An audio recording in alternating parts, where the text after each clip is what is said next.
up, guys? Coach Nate. Today we're going to be talking about a concept that will radically change your workouts and the results that you get from them, and that is the hard set concept. If you don't understand this concept, you are leaving a tremendous amount of progress on the table. You will not get as lean, strong, or healthy as you could if you understand this concept. And when you do understand this hard set concept, it will radically transform your workouts and the results that you get from them.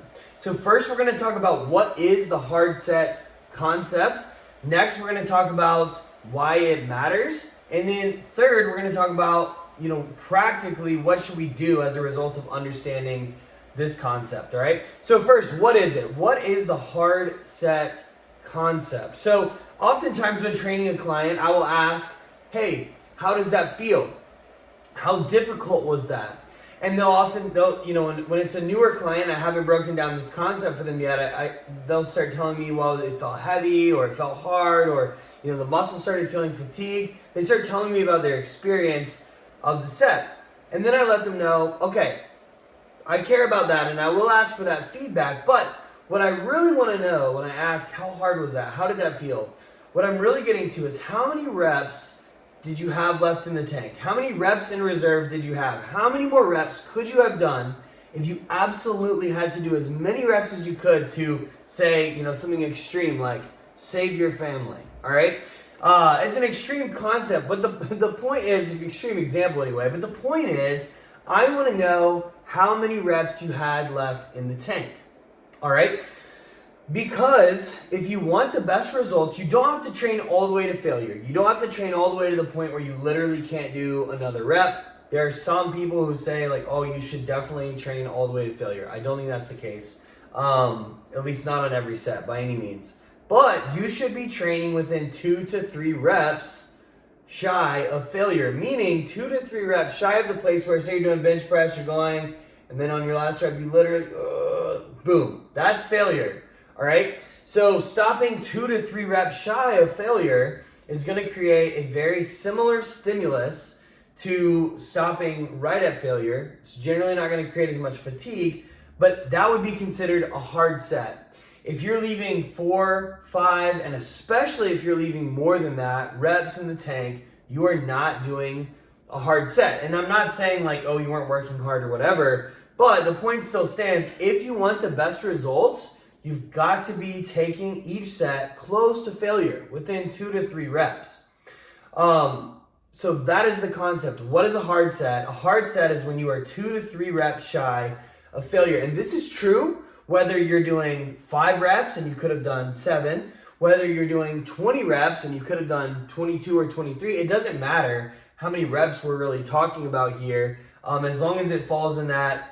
Generally speaking, we train in a 5 to 15, but sometimes we can go all the way up to 20, 30 reps on occasion.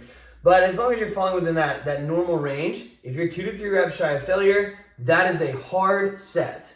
That is also a productive set, a high quality set, a set that's going to create a very good stimulus for helping you get lean, strong, and healthy. If you're constantly doing a bunch of sets that are not hard by this definition, they're not 2 to 3 reps shy of failure or even closer to failure, then you're not creating the stimulus that you could. The quality of your sets, and therefore the quality of your workout, is much less.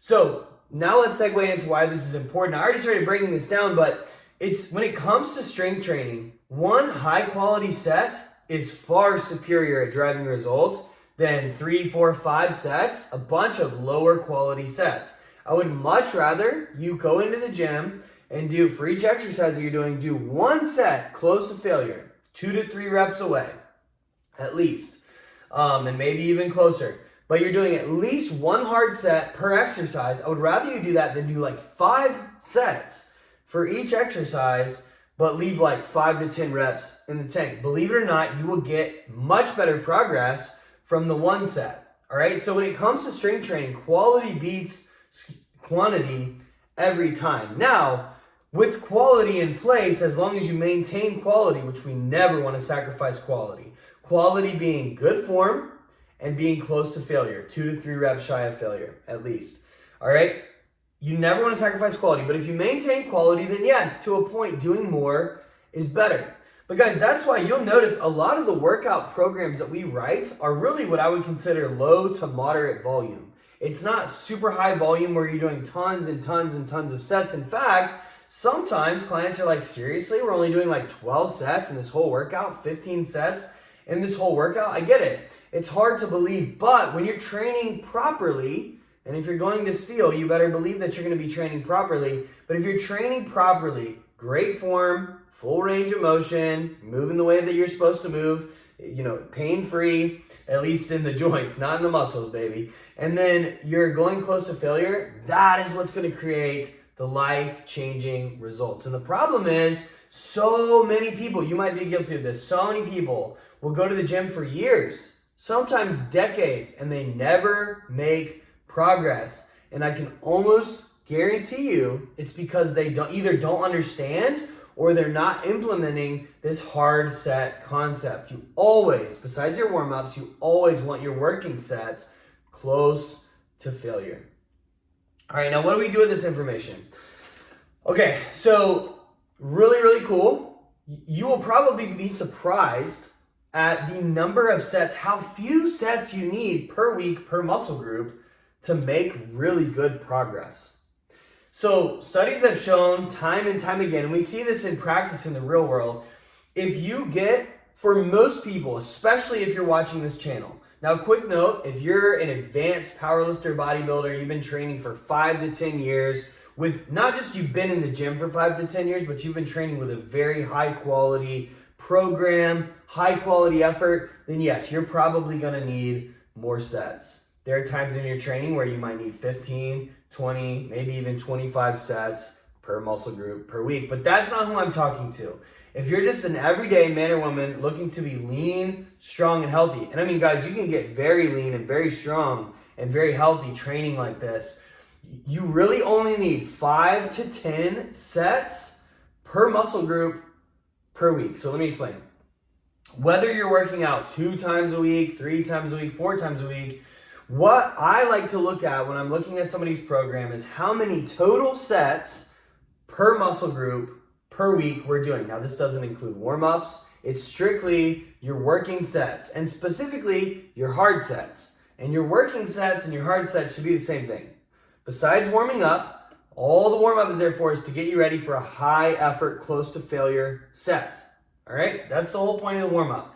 Everything else that you do in the gym should be close to failure. 2 to 3 reps shy, all right? So for the major muscle groups, and this is how I look at this, we got our quads, the front of your thighs, you got your hamstrings and glutes, all right? Put those together.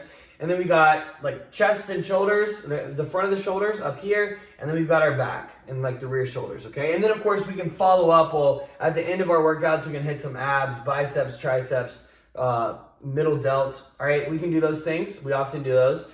Those tend to not need quite as many sets because they're often getting simulated as part of your other exercises. So for example, you're doing a bench press while you're training your triceps. So if you're getting 5 to 10 sets of that, you might only need half of that. You might need, let's say 2 to 5 sets per week for like your triceps, biceps, abs, things like that. Okay.